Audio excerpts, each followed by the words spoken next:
Thank you so much. And thank you to everyone in the audience who has stuck around to the last presentation. And we are confident it will be worth that wait.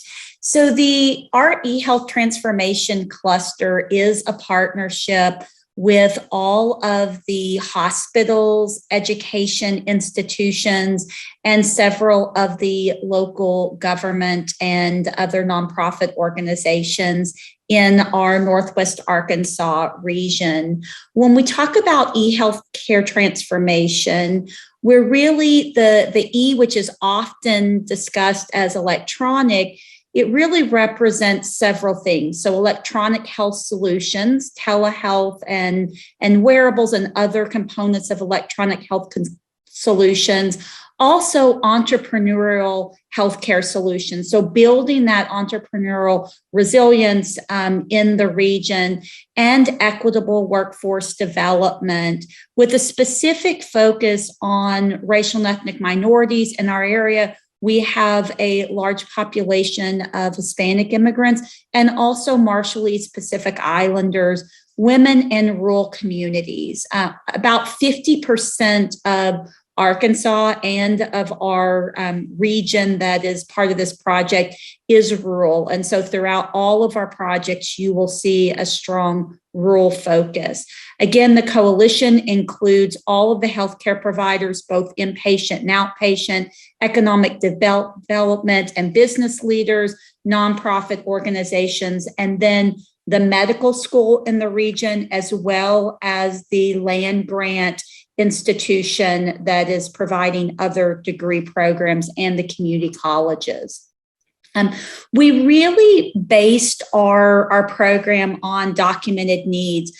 About 5 years ago, this group came together, formed what is now the Healthcare Transformation Division, and did a very in-depth and broad needs assessment. And that assessment has been continually updated with additional findings, particularly through COVID. So a large number of unfilled nursing jobs and allied health jobs in the region. We have had really exponential growth in Northwest Arkansas, and our healthcare economy simply has not kept up with that. In the region, there is high underemployment. So there are 70,000 individuals in the region that are underemployed or unemployed. And there are insufficient physicians to meet the population need. We have the lowest primary care provider to patient or resident ratio in Arkansas of compared to other states. And so incredibly low physician numbers in Arkansas.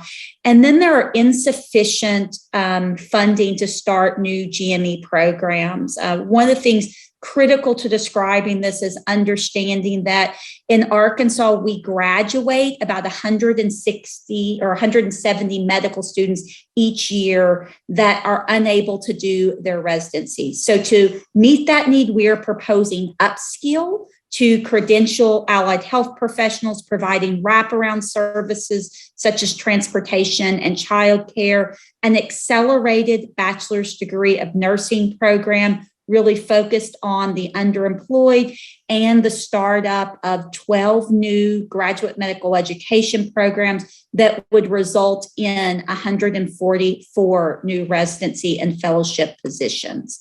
Other needs were a lack of regional health simulation to really train healthcare providers, new healthcare providers that we're educating, and current healthcare providers on the new eHealth care technologies, and a lack of infrastructure for medical device and other development of healthcare technologies. And so using a regional hub and spoke system, we will implement a simulation center that is really focused on mobile simulation and virtual simulation that can benefit rural areas. Biodesign will embed entrepreneurs into the current clinical environments so that they can identify clinical needs in that situation and then create new intellectual property and startup companies in the region. And finally, we are proposing continuation of a healthcare transformation steering committee that would ensure the integration of all of the components and ensure equity in all programs. And I think I have about 30 seconds left. And so I'll just end by saying, the economic impact, we have done a lot of work to understand the need and the projected economic benefit. And so currently, we have a combined outmigration and lost opportunity cost of about $2 billion annually in the healthcare system. This would help fill that gap.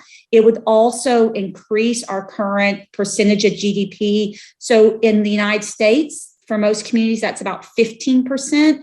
In our region, it is 7%. And to show the degree of lack of healthcare economy, we would fill that gap and really work at moving residents from lower income jobs to higher income jobs and increasing that overall economic impact. And I will end there. Again, our partners and colleagues are on the line that can help answer any questions.